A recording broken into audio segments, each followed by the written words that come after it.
one thing that I love about Parallels is every song on that record can stand on its own as a phenomenal song. For me, I think that was our high point. We really did. I think in the entire history of the band, that's the period where we were most in sync with each other, all driven towards the same goal. You know, song 1 all the way to the end of the album. It's a perfect little journey. It's one of my favorite records. I think the most successful we've ever done to this day. There's a magic there that is important, and even if you can't put your finger on it, you can sense it. I think that's what Parallels shows.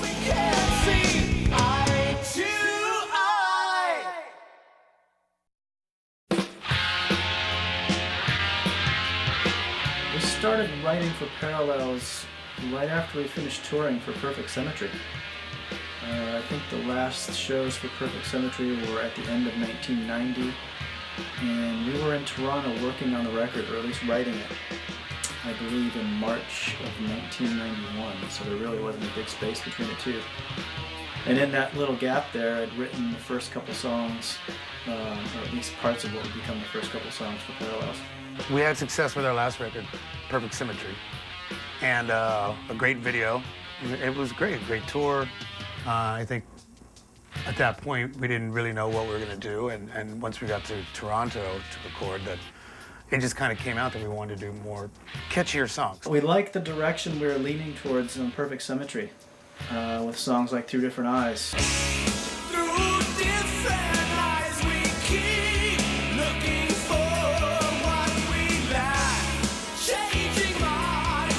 Combine the musicianship with a more stripped-down structure, arrangement, catchier choruses, and that was something that was a challenge for us, and it was really satisfying to see a song like that become successful, and we wanted to do more of that. There was a deal with Warner Brothers on that album. Warner Brothers had come to Metal Blade and picked 4 bands, and we were one of them. And so we purposely wanted to do something that would be that would cross over to radio. I think it was a natural progression. You know, we've done the long progressive songs and the album side-long songs, so I think it was a natural thing. I'm not sure if Parallels was really constructed as a commercially driven album. I think it was more of the band finally having a chance to play together as a band. One of the big differences with this record is it's the first time the same lineup had recorded 2 consecutive records since the first 2 Fates records, I believe.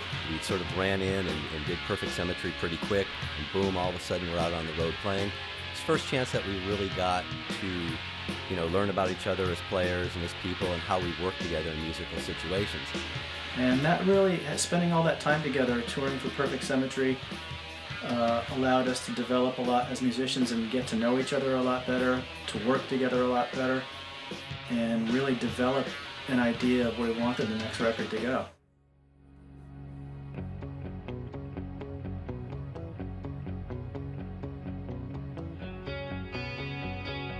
I think Leave the Past Behind was one of the first songs that started to take Fates Warning in a little bit different direction. It had that nice floating section. It's a great intro to the album, I think. Really moody intro. I love the rhythm, the bass and the drums together. Some really great rhythm sections in that. I think Mark and Bones do a terrific job. That great driving rhythm in 5.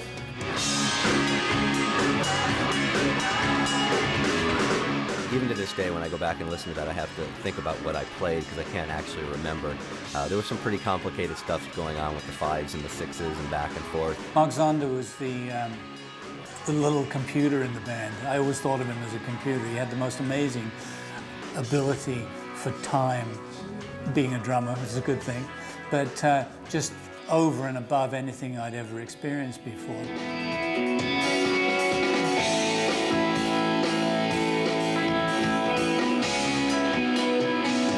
So Leave the Past Behind, I think I mentioned before, was the first song that was written for Parallels.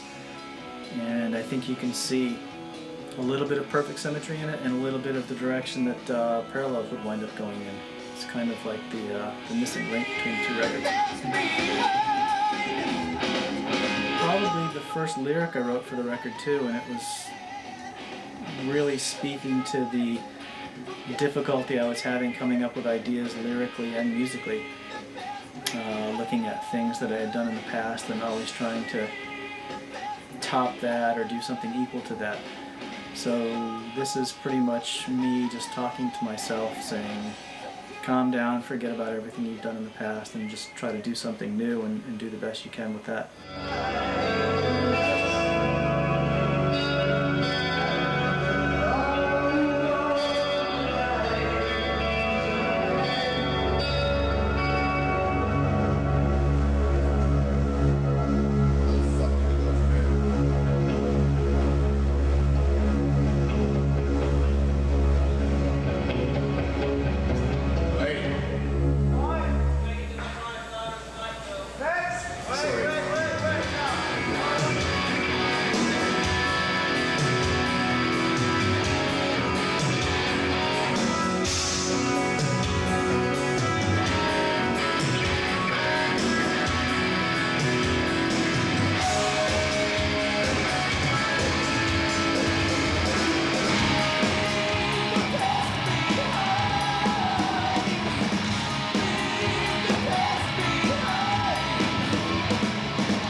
The writing process for Parallels was pretty frustrating, actually.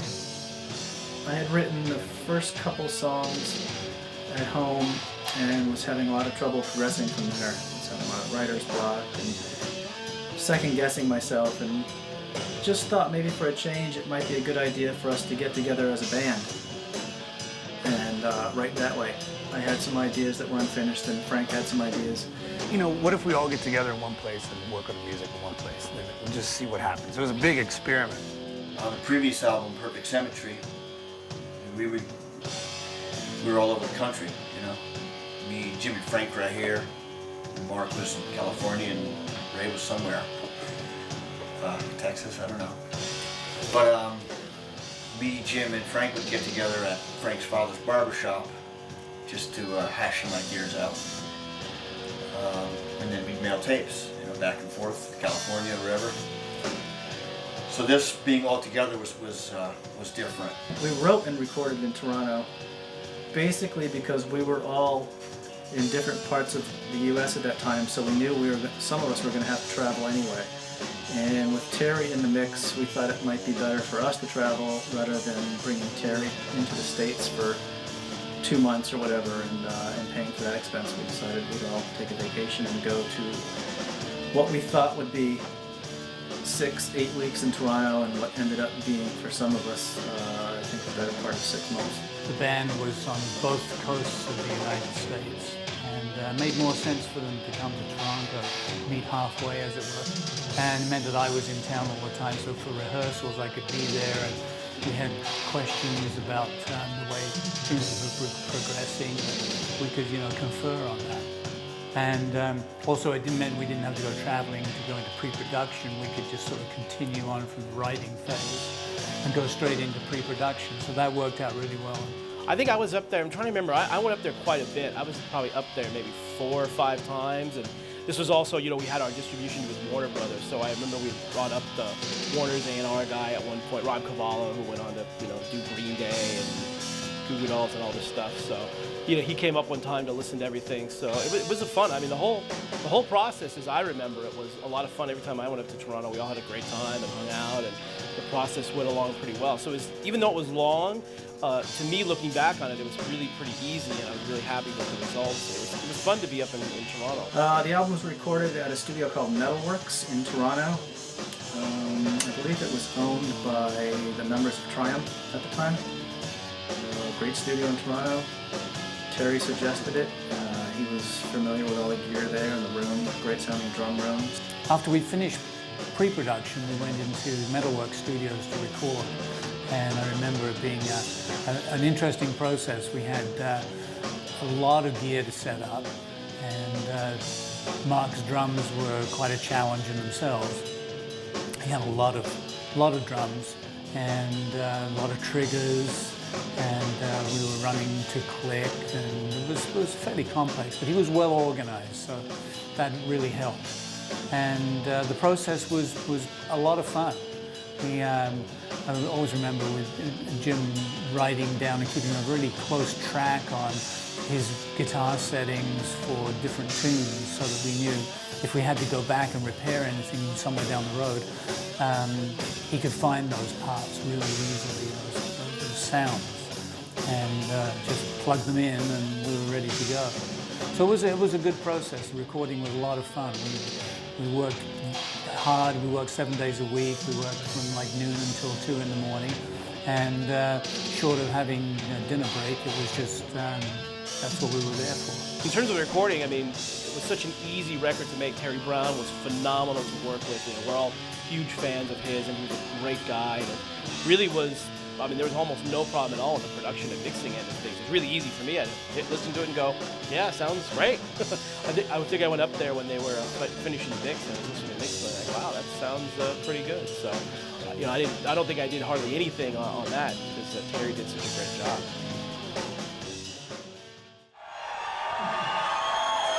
Another one from the new album Parallels for you.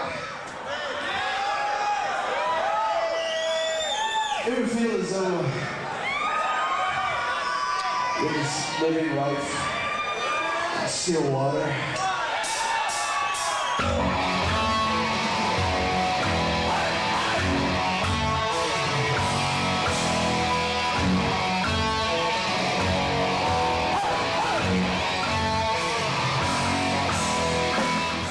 That's one of my favorites. To this day, it's one of my favorites. It's heavy.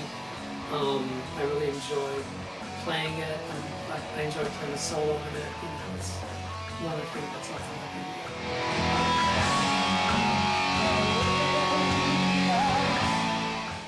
record. Life in Still Water was one of the last songs written for the record, I believe.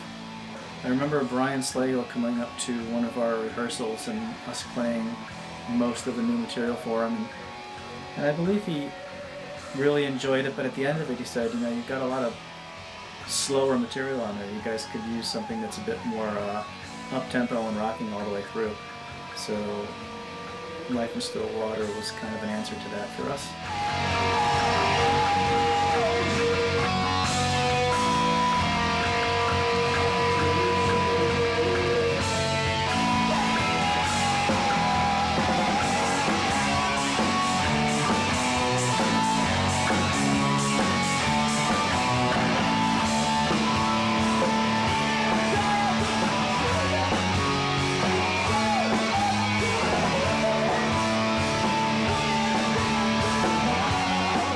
Life in Still Water was one of the first songs that I started using the electronic drums on, and I think it had a big impact as far as the power and the dynamics of that song.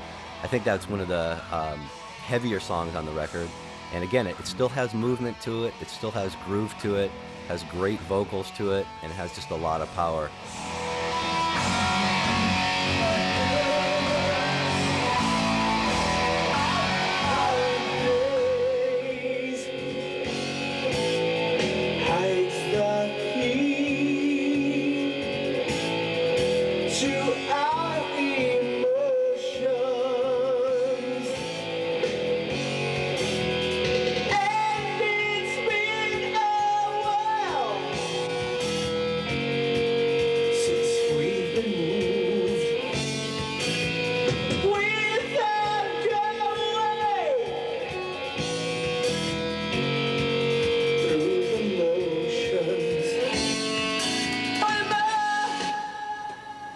Apologies. Yeah, well, you know, next time get it right. Light the red light earlier. I will.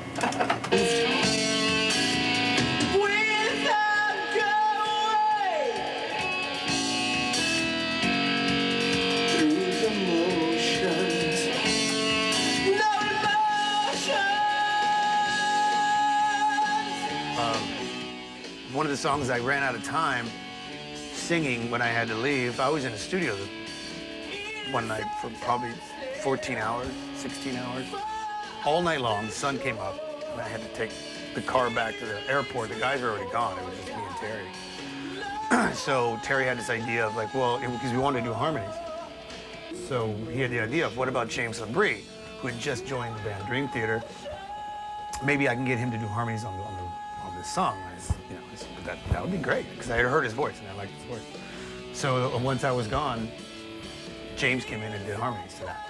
So that actually made it even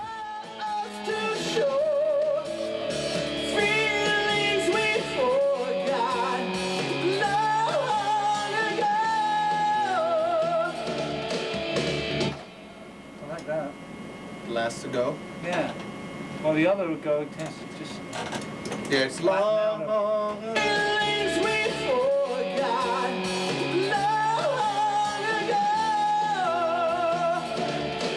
Lengthy. It just isn't.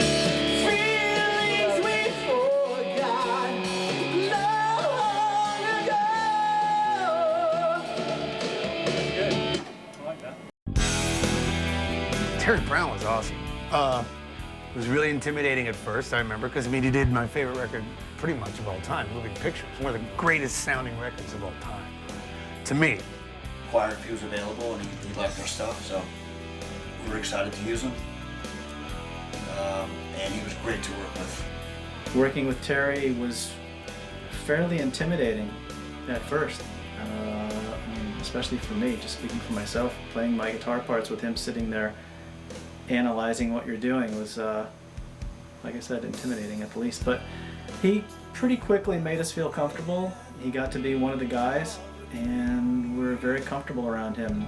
We were trying to hook up sometime before Parallels, and it just didn't work out. Scheduling just didn't allow for it. So it wasn't until we got to making Parallels that we actually got to meet. And the demo process kind of got overlooked, and I got involved with the tunes while they were being written in Toronto, which made a lot more sense, in fact. Terry just had this knack of just making you feel like you were at home and comfortable. It was a great experience. For me especially, if I was having a hard time with a song or something, yeah, let's take a break, went across the street to the pub, had a couple of beers, chilled out, came back, he was really easygoing, no pressure, which for me was good. And he really understood the music, he liked the music, The band were extremely receptive to changes. I had a talk with them prior to going into the pre-production stage. It was like, if we need to make changes, let's just make them. Now's the time to do it, obviously. And let's do it while we're writing the tunes as well and getting all the rehearsals done. So they were very receptive to any changes. It's hard to remember what changes were made now, but there were subtle changes to choruses, and sometimes signature things were a little complex, too many parts maybe, and we'd make a few little edits here and there, but nothing too dramatic. Jim was very thorough with his writing process, and he'd sort of work those things through prior to coming into the rehearsal process. Something we weren't really comfortable with up until that point is having outsiders come in and suggest different ideas, arrangement-wise, lyric-wise, drum-wise, vocal-wise, everything. And Terry had his hand in all that to a certain extent, and I think a huge part of the sound of the record and a certain extent the arrangements on the record are because of him. How about we stick a solo in there? What do you say, Mr.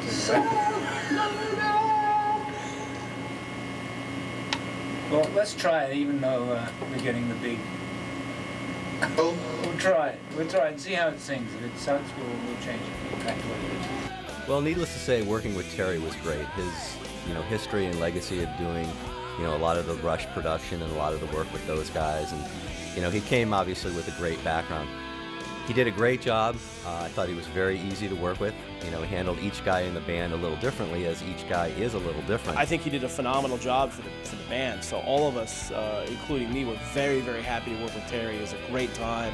As I said before, he's a great guy. I thought he did a phenomenal job with the record. Sounds great, and it's just a pleasure to work with a legend like that. He did all the Rush records and everything else. So, and plus to be able to work with him and find out he was such a cool guy was really a lot of fun for me, just as a fan as well.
being really worried about Eye to Eye. We were maybe a little worried about what our fans would think, because it wasn't, obviously it wasn't as heavy as the other stuff we'd been doing.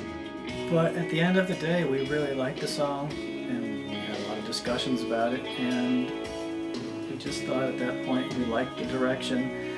You know, if we're going to do this, let's do it all the way. And we went with it.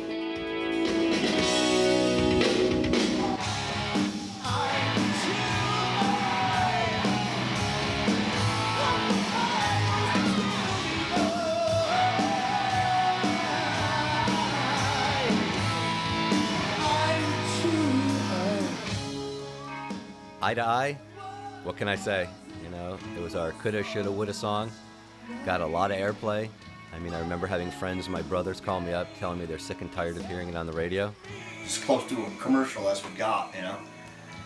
And I thought it was a great song. I thought it balanced being sort of a commercial, radio-friendly song, but sticking with, you know, our progressive or, you know, heading our roots. Once again last night, through a sea of solid faces, admiring eyes following the path that the spotlight traces.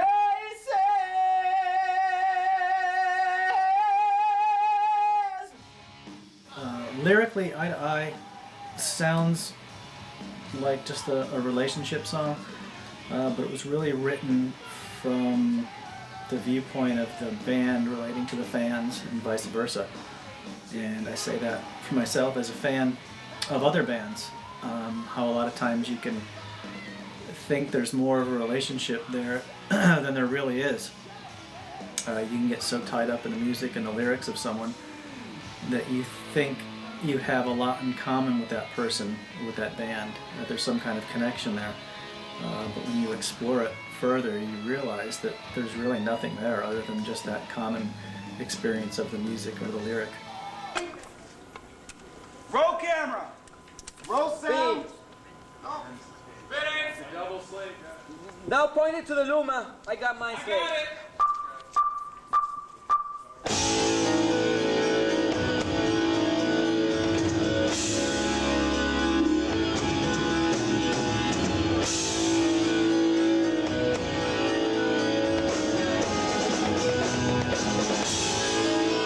Eye to Eye was quite an experience shooting that video. This was the kind of make it or break it period for us. I remember being really impressed because it was just a giant soundstage. We walked in and it was, all they had was the instruments and the drum set up and water on them. It just looked really, really cool. And then out walks this gorgeous model that we're going, wait a minute. We never said anything about a model, but then, you know, the director put her in and there's shots. There's one shot, looks like I turn into a woman, which I don't know what that's about. But, I mean, that was one of the best looking videos we've ever done. The girl in the video originally was supposed to be, as far as I remember when I read the first treatment of it was just going to be a girl just dressed in like just a black robe or something, holding orbs of light, you know, and that was going to be the catchy thing. But then we get in and there's this girl, you know, on a couch, you know, in a short skirt and everything, and we were just like, what's going on here? This is nothing like what we read in the treatment. But they ended up keeping a lot of those shots. I remember getting to the soundstage. I think we were on tour at the time, and we didn't really know a lot about what was going to happen with this video. We got there and it was just a huge setup, all kinds of lights, huge soundstage. They had brought in various makeup people, which, you know, wasn't that unusual for the time. But they had a wardrobe person there for us, and they all had outfits picked out for us, none of which we wore, I don't think. We all had our baggy shirts on and lots of makeup.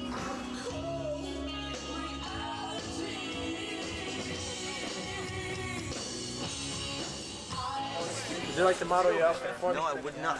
Why not? Come on. Today, Bones is wearing his K-Swiss black shoes with stretch pants, black stretch pants. Not stretch pants, they're just perfect fits. Perfect fits. And Jim's tank top. Rather purple bluish. Rather alluring, isn't it? Yeah. Rather alluring, isn't it? Yeah. But in the end, we went along with it. And I think it's a fairly good-looking video for the time. It looks a little dated watching it now, but I think for the time, 1991, 1992, it stood up with the best of them, I think. We can move eternity, but we can't see eye to eye.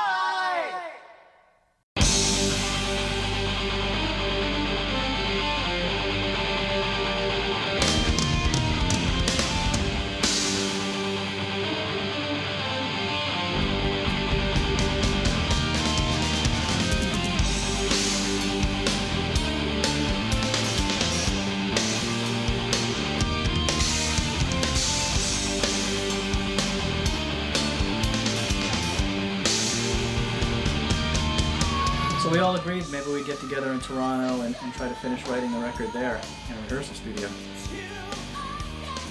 We spent the first couple weeks up there trying that, and pretty quickly became obvious to us that it wasn't working. Frank had some music and Jim had some music, and we're gonna go there and collaborate. And it just didn't, it wasn't working. It got to the point where there were too many cooks in the kitchen and nothing was really getting done. So we had a big meeting downstairs, I remember, and it was really bizarre in a restaurant. And I think Jim was gonna leave the band because it just wasn't going the way it was supposed to go. So after a lot of discussions, arguments, band meetings, we finally decided the best way to proceed would be for me to go back to writing. And so that's what we did.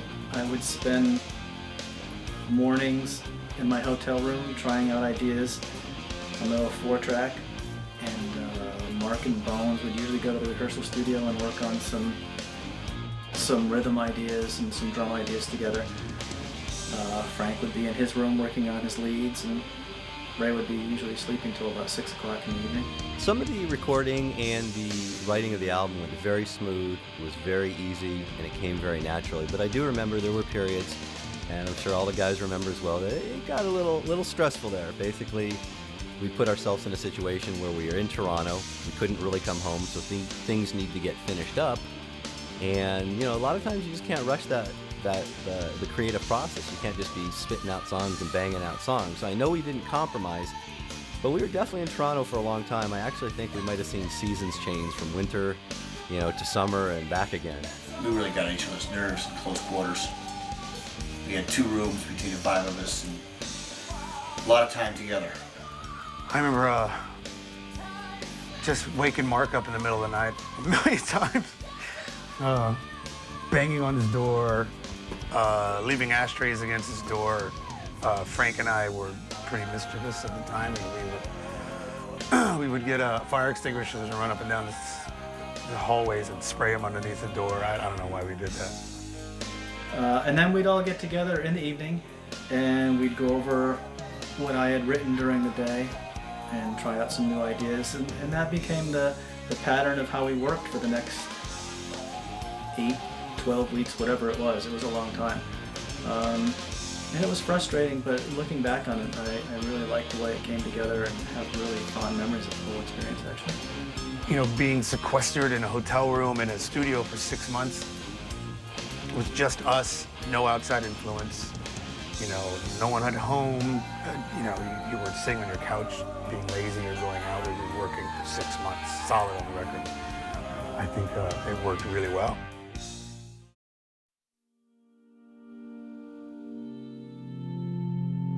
That song is to me is almost like like Fate's Warning in a nutshell. It's a lot of elements to it. It was heavy. It was moody. I think that was one of our signature songs. It really did. Lyrically, 11th Hour really deals with a lot of the frustration that we were having as a band in Toronto. I think we'd been there for quite a while at that time and maybe starting to get on each other's nerves, and I was feeling a lot of pressure in trying to write a record while I felt people were maybe standing outside my hotel room door waiting for me to come up with some ideas. So that was a little frustrating, but again, in the end, it turned out a great song, and glad we had to go through that experience to get there.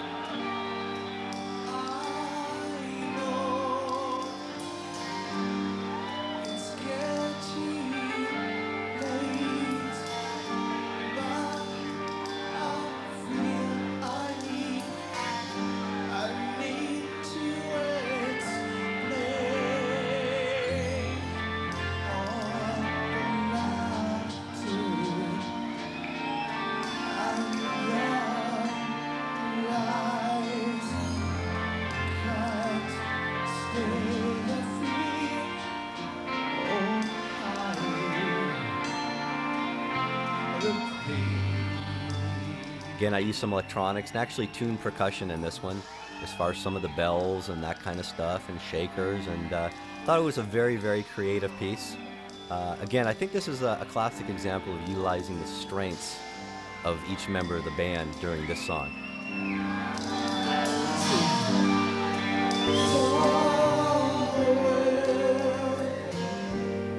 Along the way, we exchanged our dreams for selfish pride. There was a common goal, but somehow that vision has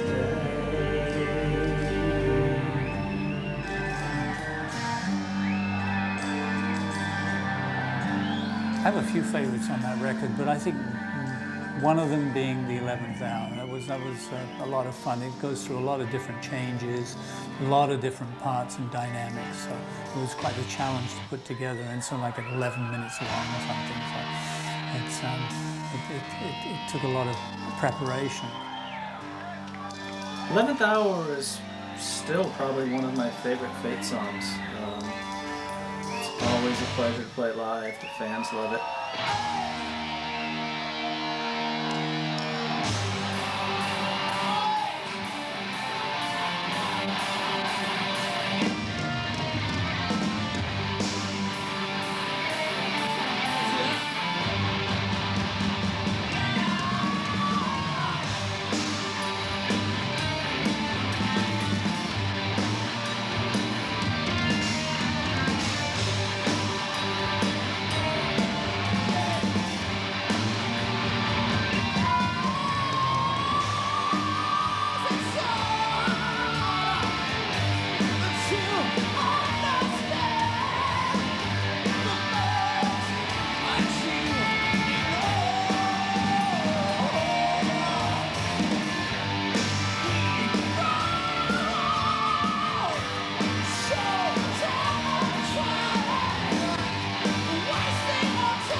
Doing that, Jim said, try to come up with something sort of a, an oh thing, without words, maybe just singing.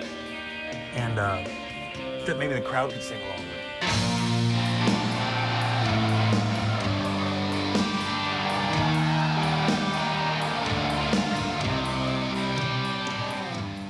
And so I came up with a line, well, if you're watching this, you know.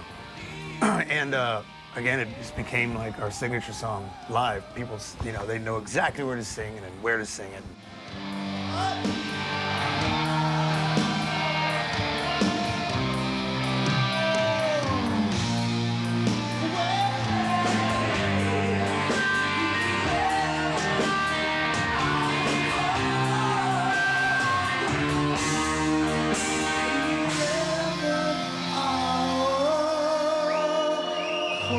lot of fun doing vocals with Ray. He put out big time for that record and sang extremely well. And the parts were pretty complex. A lot of harmony parts, background vocals. You know, he was doing all the singing, so it was a lot of work for him. And he did a great job. I was very impressed with his performance during that period. The biggest problem I had with Ray was getting him into the studio to do those vocals. He was always AWOL. You know, it was like, where's Ray? And we could never find him. And it was like, it didn't matter what time of day or night it was, he was always out somewhere doing something with somebody.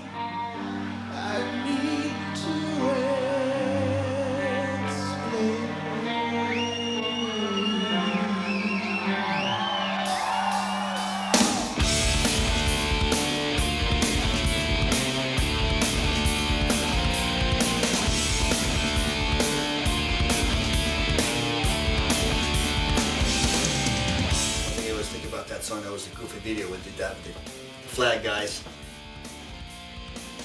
Can you ever get that vision in my mind when they hear the song? Point of View was one of those things where we showed up to the set and the director gave us all the ideas and we knew what to expect, sort of, and we get there and there's these big giant muscle guys with huge flags and rubble everywhere and wind and it had nothing to do with the song.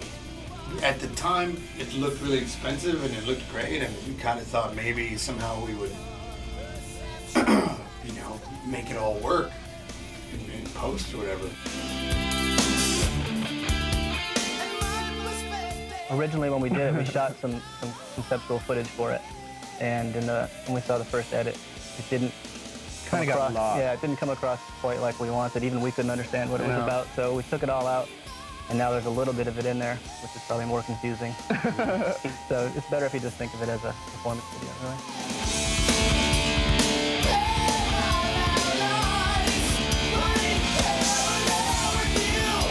The video for Point of View was directed by Stephen Goldman, who had done the Three Different Eyes video from Perfect Symmetry. It was our first experience with a fairly big budget production. I remember us getting to the sound stage and all kind of laughing again that once again we're stuck in the rubble. There's just a lot of trash and garbage around. Seems like that always happens in our videos. So the idea he had was to hire these twins, and throughout the video they were supposed to be building a wall between them. But what happened was we ran out of time, ran out of budget, so the wall never made the final cut. So it just looks like a couple of guys in a video, a performance video, which is kind of weird. But the video was a lot of fun to film. I thought it came out really well. The Point of View video was quite the experience. It was my first experience with a big production, semi-big budget kind of video. All I remember is just sweating profusely. Very, very, very hot, in a long sleeve shirt, a lot of lights, a lot of smoke, but had a great time. And I thought that video came out extremely, extremely well. I thought it was a great representation of the band. Had some interesting little special effects in there that, you know, I'm not sure, you know, today we would have used, but it was entertaining.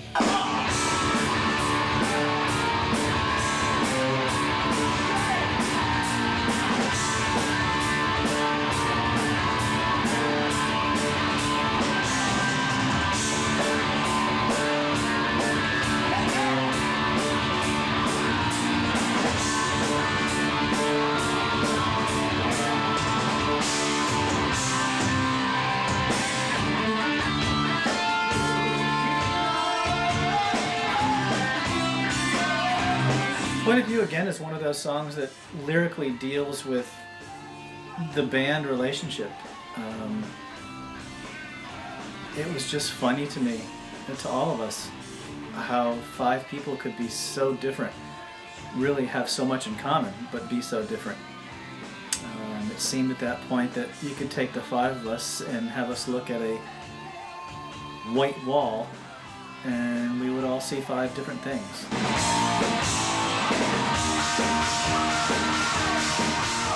Great song to play live. A lot of power. You know, we'd come out of 11th Hour and just kick right into that song, and it was great. It was another great song to play live.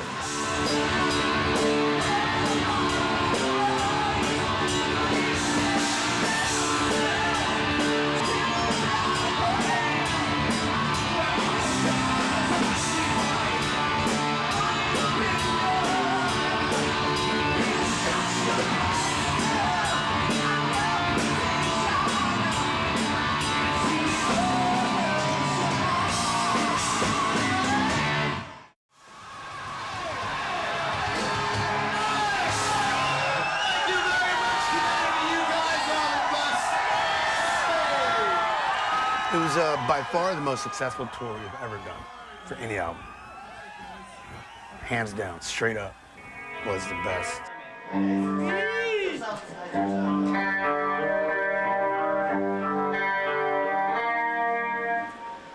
Pick your frame.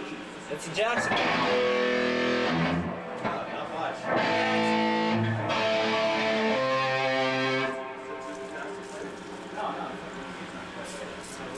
Twinkies? Yeah.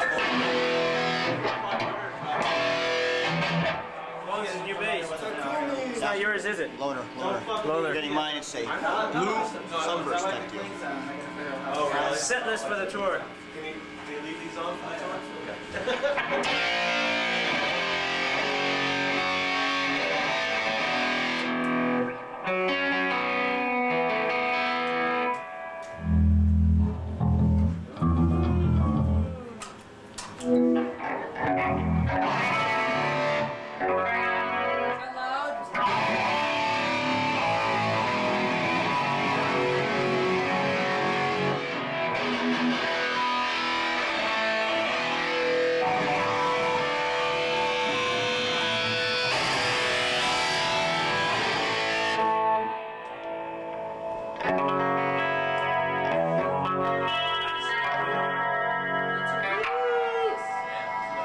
Look at it.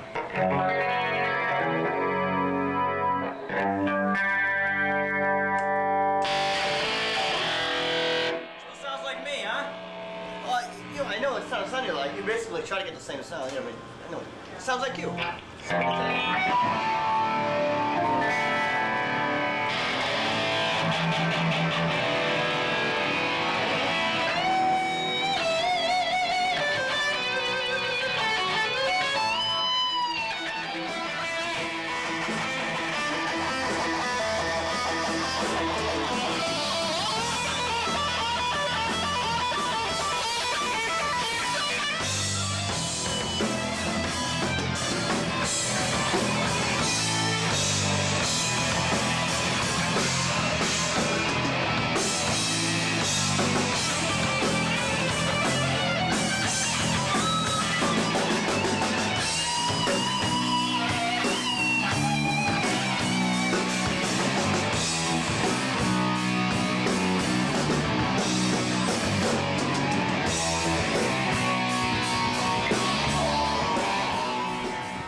Don't feel like we're playing in 5 hours.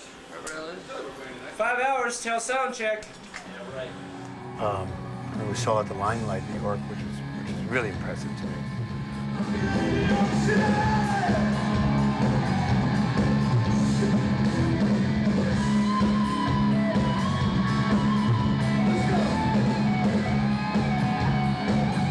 First leg of the tour was remarkable. It was pretty much sold out shows throughout. Great fan response. New fans that had never heard of us before, only because of the videos on MTV. More people would come to the shows and recognize those songs. The videos were on MTV all the time. You know, every week on Headbangers Ball, you know, they would put, you know, Point of View right in between Aerosmith and Queen track at the time. You know, and that was really good. We were like in the first hour of Headbangers Ball, and back then they would split up the hours. The first, second, and third hour would be for different types of acts, different level tiered acts. So I remember when we were in the first hour, it was pretty cool. And all of a sudden, instead of playing really small places with our usual fans, we were playing big places. The first probably 6 or 8 weeks, it was gangbusters. I mean, we were selling out every venue we played. We were playing, you know, we were playing clubs across the country. Maybe 500, 600, 800 capacity, maybe 1,000 capacity at the most, but everything was sold out, which was a big step forward from before. We had great success with those tours. People were coming out, girls were coming out, which is a lot different from a Fates Warning crowd usually. Usually we had our diehard fans that knew our technical stuff inside and out. We picked up a lot of new fans. Some of our older hardcore fans, I think we kind of put off by it. We got the old love of John March diehards, and then it wasn't quite as heavy as the old stuff.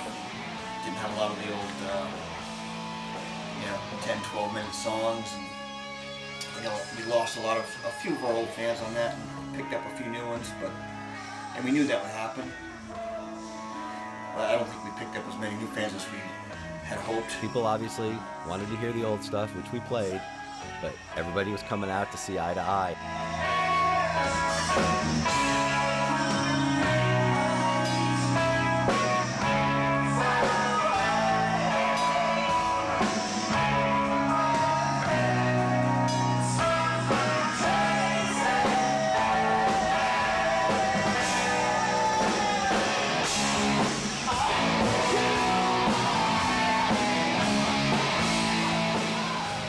Great success on that tour.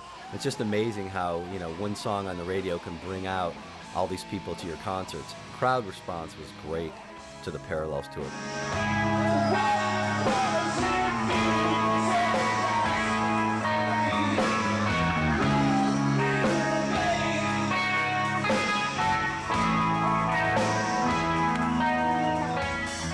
The one experience that sticks out in my mind from that tour is our agent at the time had the brilliant idea of coupling us with Pantera for a show.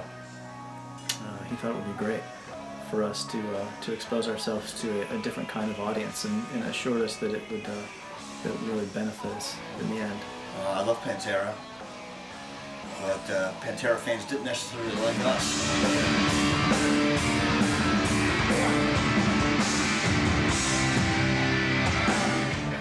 Worst shows that we've ever done in our entire career.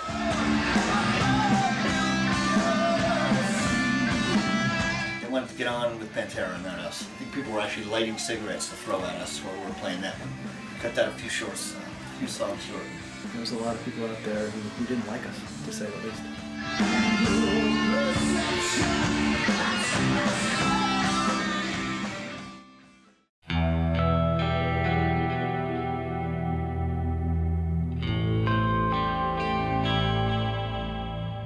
If we were worried about what people would think about Eye to Eye, we were terrified about We Only Say Goodbye. Very different for Fates Warning, I think. A little more on the poppy side, kind of. I think I was listening to a lot of REM at the time. It kind of reminds me of that. It's got those jangly guitars. I always really like that too, and I really like the lyrics. There's something about the lyrics that gets me, the nostalgic feeling of the lyrics. That's always been a real special tune for me.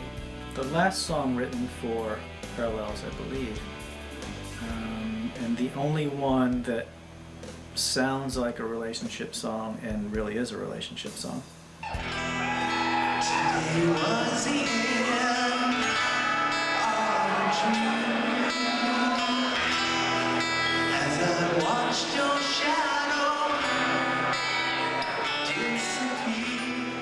Believe it or not, my favorite song on Parallels is We Only Say Goodbye. It's probably the one that people would least expect me to say, but I just love that song. I just think the way it's written, the chorus, the melodies, that was one song that always catches in my head. If it pops up on my iPod or my iTunes and I listen to it, it stays in my head for days and days and days. Actually, I love every song on the record, and there's certainly so many phenomenal things, but that one probably was always kind of my closet favorite, and now that when I listen to that record, I just love that song. It's a great song.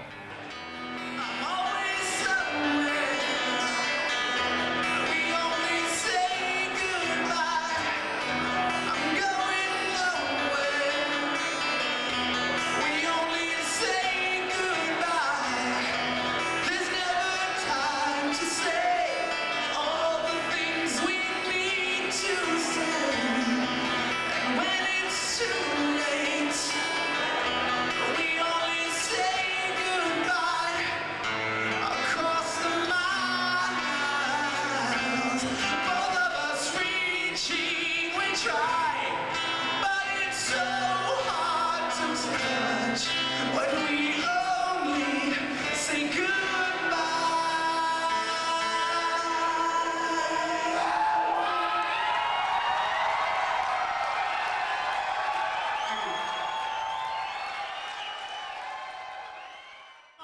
should look at the throngs of Fates Warning fans lining up in extreme anticipation to see the shows of their lives. Oh, yeah? When you beat 1800, come talk to me, Jimmy. When I beat what? 18,000, come talk to me. Do I have Anyway, to? look at those throngs. Throngs.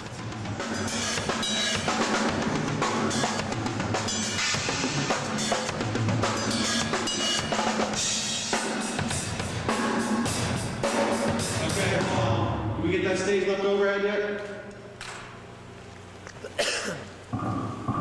Yeah, play the cymbals, please. Where are we, Bones? Albuquerque! I remember the touring for the Parallels album very well. Obviously, Eye to Eye was on the radio. Things were starting to happen. We'd sold units. We were on the Columbia House. Record of the Month, I remember, something to that effect. And we were moving units, and we were a viable band, and everything was great.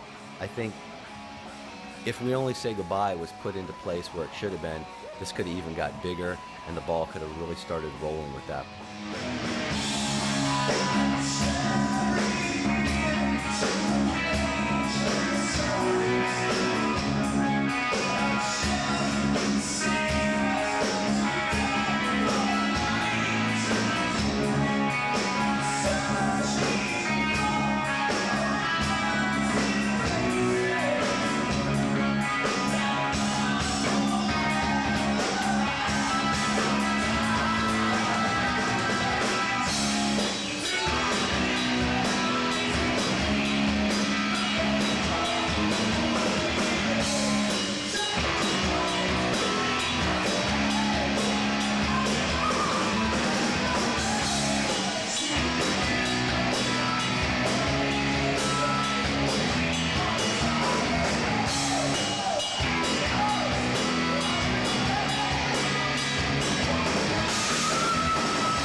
Follow Me was one of those songs that was written shortly after the touring for Perfect Symmetry.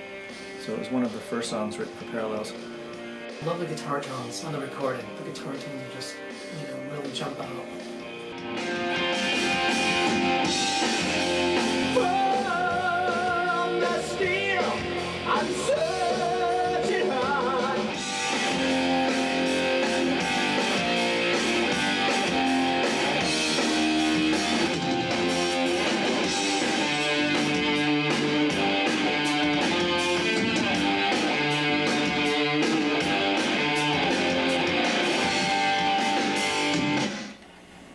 just a small tuning problem there. It sounded like there was some wicked chorusing on those chords, didn't it? Indeed. But there isn't. No? Well, this one was right. I tuned it for this one. One previous was wagging, yeah. Still not sure about the sound of it. It's a great sound, but I don't know if it What works if we with that beat. double Sounds it like it with needs something in between. What if we double it, rather than doubling it with the same sound, double it with a better sound? Yeah, I guess we could. Or do you think it needs a completely different sound? Not completely different. I think it needs something which is a little bit more of the elements of the verse. Well, there's a thought. What? I could use a 345 on it, maybe. For one track? Yeah, maybe that would just give it that. It's just missing that little bit of edge.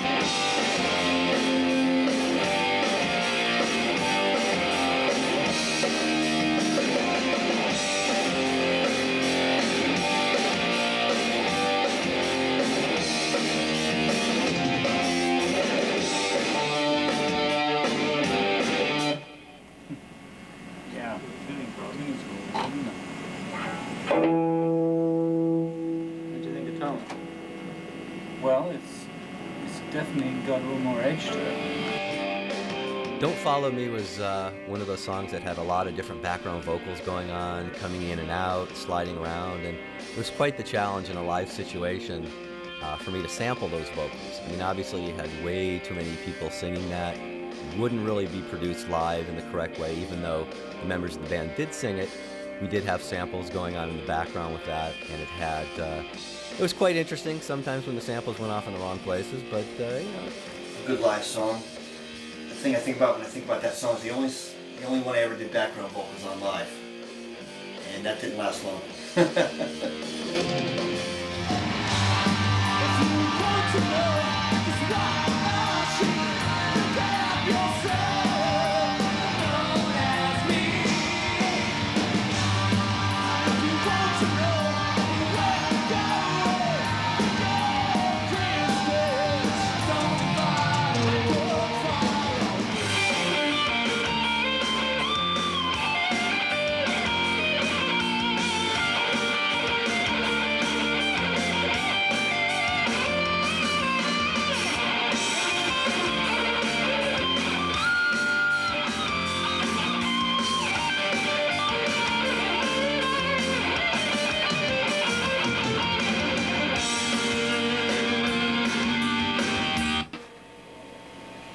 Hard spots. Forgot I had a cape on. Ran right into it, I did.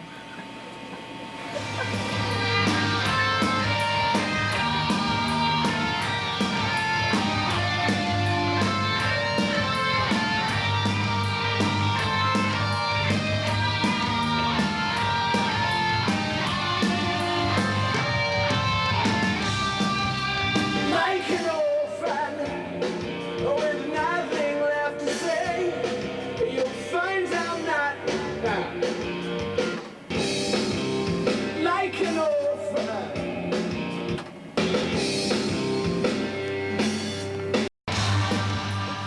Lyrically, it's an answer to a lot of the questions we were getting from certain press people, particularly in Europe. We're starting to notice a lot at that time, a lot of personal questions. People that were writing for music magazines would ask you what you thought about current political situations, different philosophies of life, religion. And I just remember being really struck by these questions, as if we had some kind of insight to these answers that nobody else had. I don't have any better ideas about these global subjects than the next guy.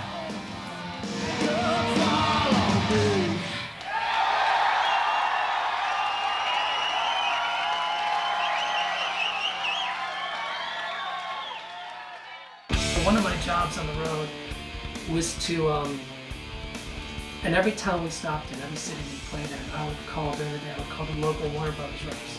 Make sure the right people were on the list, and when they came to the show, you know, I made sure that they were comfortable, had everything they needed, and the Beatles just PR work, and I remember the first show they didn't show up. And I thought that was unusual, but I figured, well, maybe they got busy or something. And then they stopped showing up for like 3 shows in a row, and I knew then there was something going on. We still don't really know what happened with Parallels, with the marketing of it. There's a lot of label politics going around between Metal Blade and Warner Brothers Reprise. At some point we thought we were going to move over to Warner Brothers, and something happened either between Metal Blade and Warner Brothers, or Warner Brothers just decided that we weren't the right project for them at that time. But once they decided that, for whatever reason, all the support was pulled from the band at that point, and they're just kind of left high and dry. They just pulled the plug on it in the middle of everything, and that was very disheartening. And none of us really knew what to do at that point, and we were really upset. We'd been doing it for a long time already, and to feel all this success and have it just yanked out from under you was really bad. But when that marketing and promotion was pulled, that there it goes, and then radio stops playing it, and TV stops playing it.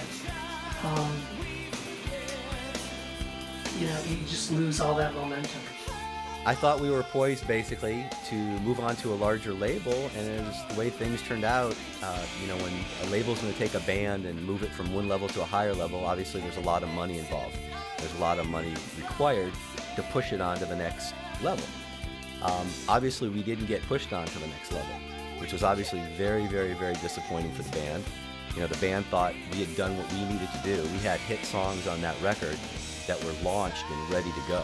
We really had high hopes for this record. We really did. Going into it, and then after we had the finished product, we thought it was the best record that we had done. We were really happy with the final outcome, and I don't know, maybe was that when grunge was coming out and all that? And it was really frustrating for us because we had built up a lot of support and a lot of anticipation with this record, and felt we were at a point where it was ready to break fairly big. We were told that by just everybody in the industry that this is going to be it, and it seemed like it was ready to happen, and then just in a matter of weeks the whole thing fell apart, and we were just back to doing nothing, literally nothing, no prospects. The record was over at that point. I think, people look back on things and kind of stress, well, why didn't that record sell 2 million or 3 million or a million or whatever? And, for a band like Fates, especially, Parallels got to a certain point, and then, they kind of just stayed at that point, and, why, who knows? It's hard to really tell or say, but certainly I think what Fates did is they were a progressive metal band. And back when there weren't a lot of really progressive metal bands, prior to Dream Theater. So just like any band that starts a scene or a movement, usually the beginning band never gets all the credit, and the band that come after them do. For example, with this genre, obviously Dream Theater came after Fates Warning, kind of broke that door wide open and became the preeminent metal progressive band. And, Fates Warning never got to that level, but they were the ones that really took the chances, broke down the barriers. They did things that bands before them didn't do. They took risks. And when you take those kind of risks and you're not in the norm, so to speak, it's difficult to get that kind of commercial success, especially when you're doing something first. And when you look back at Parallels and all the stuff they did before that, No Exit and Awaken the Guard, all that stuff. Very progressive metal band doing something a lot different. And all those records, to me, have stood the test of time more than 95% of the records you would listen to back in the 80s. So maybe they didn't sell as many copies as some of that stuff did, but what their influences were and what they did for the scene and the metal scene, to this day, 20-some-odd years later, still resonate. And they were an extremely important part of not only the progressive metal scene, but just the heavy metal scene in general in the 1980s.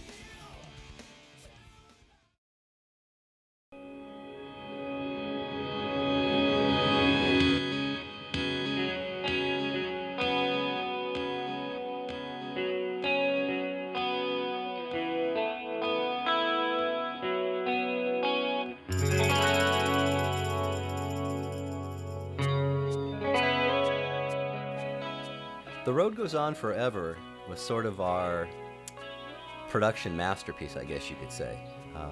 A lot of electronic stuff going on, a lot of delays, a lot of echoes, trying to paint more of a landscape for the song than these amazing riffs, and sort of out of that Peter Gabriel school there, sort of just creating a nice textured landscape behind the vocals. I think this was also the one that Terry brought in the technology back then. I forgot what it was called, but it had to trying to give you that three-dimensional feel. I was intrigued by this Q sound, which was becoming very popular at the time we were mixing Parallels. And I know Sting had used it, Madonna had used it, and it was the high rollers were using it. It was an expensive process, and it's a system of changing phase and time delays in very minute amounts, and being able to move things around the room. So you could take things in the stereo spectrum and actually put them outside of the stereo spectrum, which I thought was just the most amazing thing, and certainly gives you much more spatiality, shall we say. So I really wanted to use this on Parallels. Road Goes On, beautiful song. One of my favorite songs ever written by Jim. Just really melancholy, beautiful song. Very dark, but at the same time very pretty. It kind of reminds me of like a Foreigner song. I don't know why it does. I think we might have been listening to a lot of The Fix at this point. For some reason, the guitar part and guitar sound reminds me of that band, and I know for a fact we were listening to a lot of them at this point. In fact, I remember us going to see them in Toronto at some point while we were there.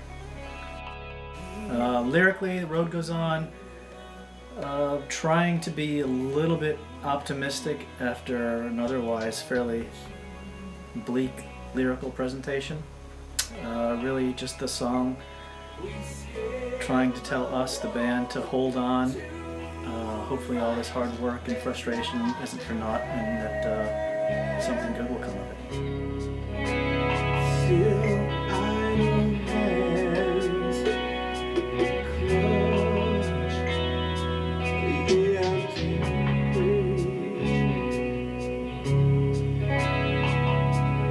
with the passion of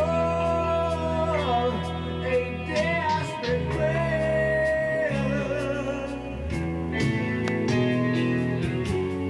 Sometimes I lose sight of where I'm going. Flame by flame, I can't remember, but distant lights still burn bright, and the world goes on forever. And here we are again, the doors close behind us, and the world goes on and on and on and on. Goes On Forever is that's a favorite of mine from the whole Fates Warning catalog. Really moody song. Really got to play with fretless bass on that one, which was cool. I admit, it's the first time I ever had done fretless bass in the studio, which was a challenge if you never really didn't have a lot of experience in it. So that took a while to record that. But just a great moody song.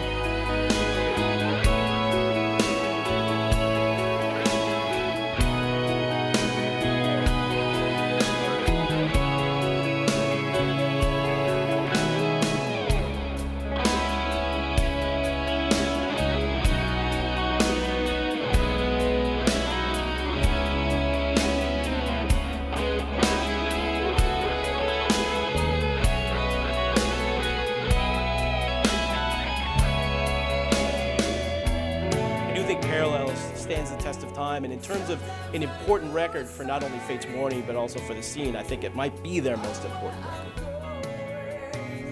It was a great record again, and it was perfect for the time. At that time, it hit right when it should have. It just did. It's one of the few records that I've done that I can still listen to and get some enjoyment out of it, and not hear too many things that make me cringe, which is saying a lot because I can't do that very often. So yeah, it's something I'm really proud of. I think it's a great record. You know, it's got great production value. The playing is really good on it. The songwriting is really good on it. We spent a lot of time as a band working on the songs.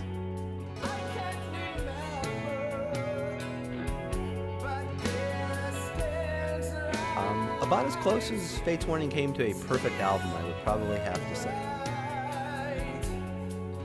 Parallels, I think, is, if I had to give somebody a Fates Warning album, say what was Fates Warning about, that's my choice.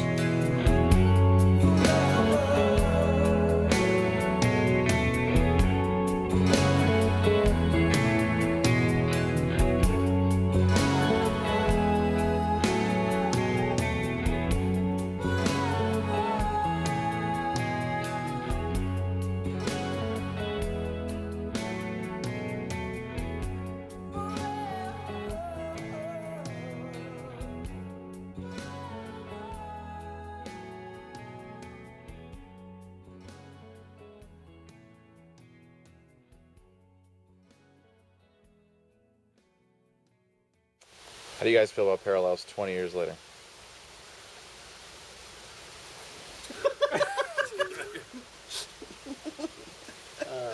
It's a disaster. Yeah. It's a good thing we didn't do this all together. Is this what you guys did in Toronto? Taking my stool and going inside. Jim, come on, come back.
scared to leave the past behind.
had no idea, man. Hello, Connecticut. This is awesome, man. I had no idea it was gonna be this great. You guys are amazing.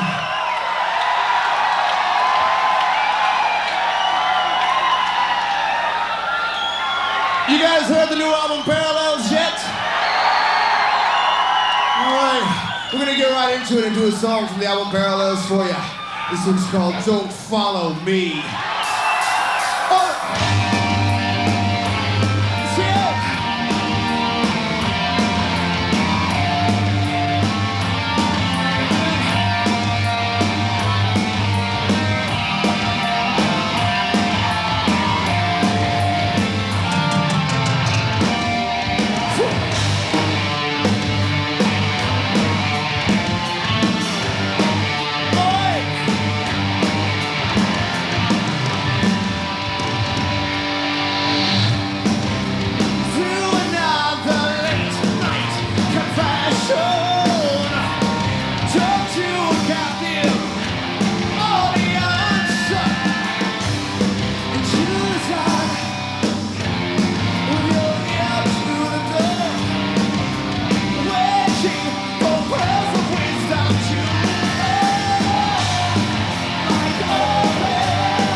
guys are great, yeah.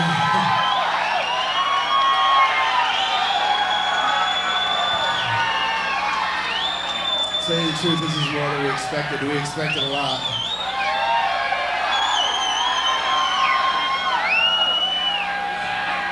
Kinda makes me wish I was from here. We're gonna do another song.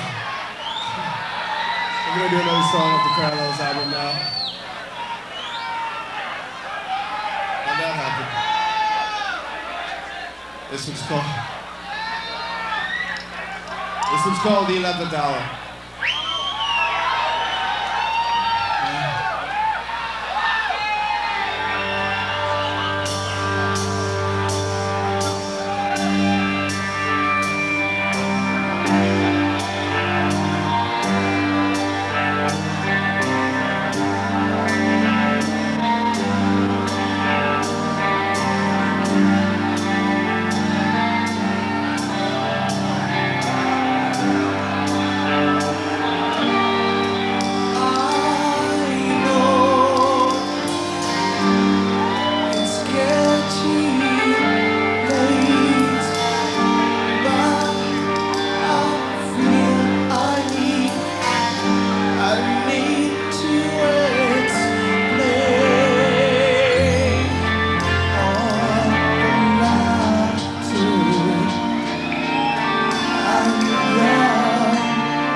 Thank you. Thank you very, very much.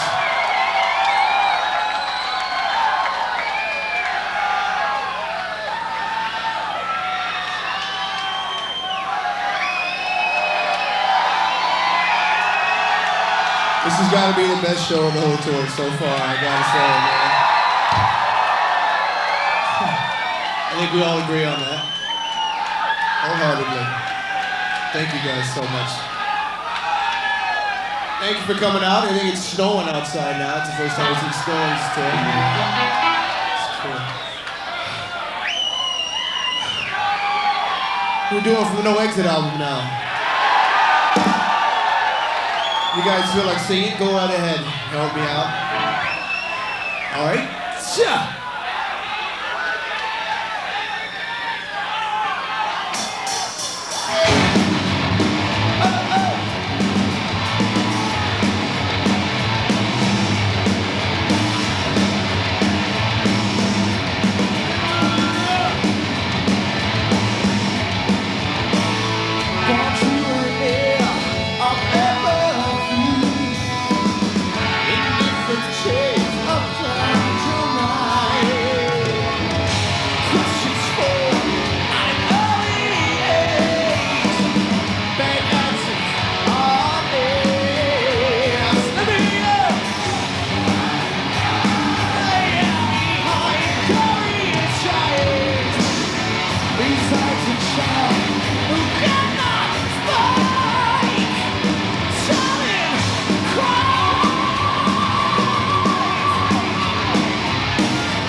Again, this is the best show of the whole tour so far.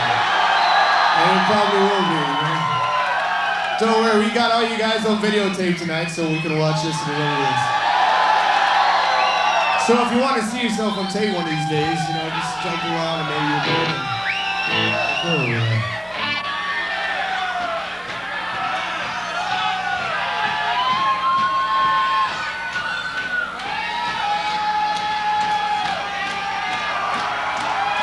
All right, here we go. This song is called Life in Still Water.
me go and let these guys take it for a while, okay?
Thank you very much, Connecticut. Good night.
Figured you better come out here before you guys tear the fucking place down. Oops. Oops, I swore, sorry.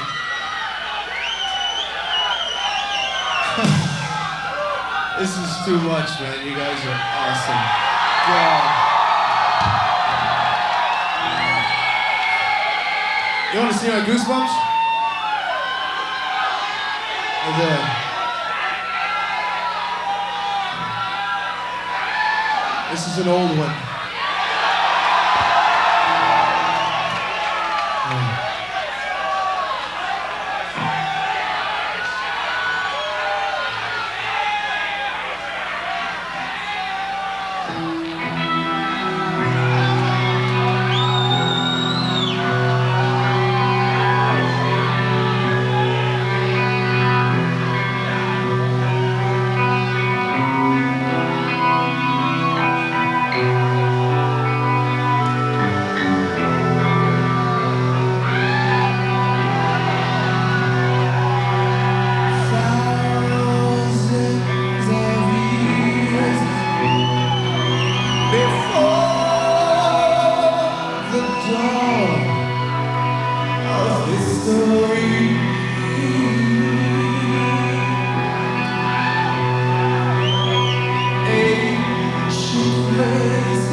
you, thank you. You guys are awesome, man.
If we ever have another show as good as this one, I'll be surprised.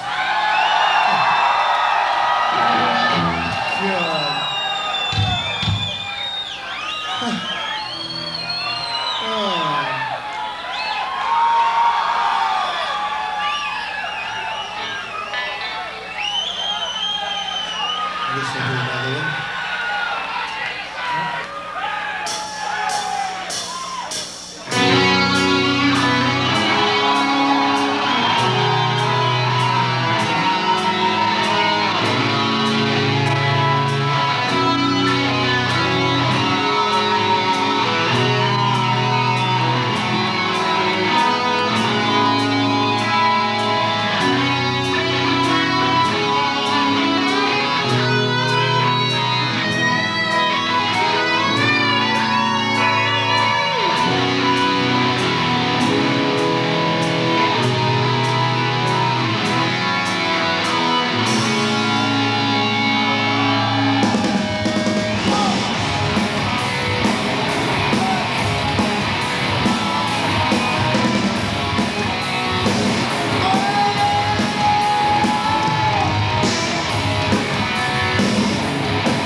All right, man.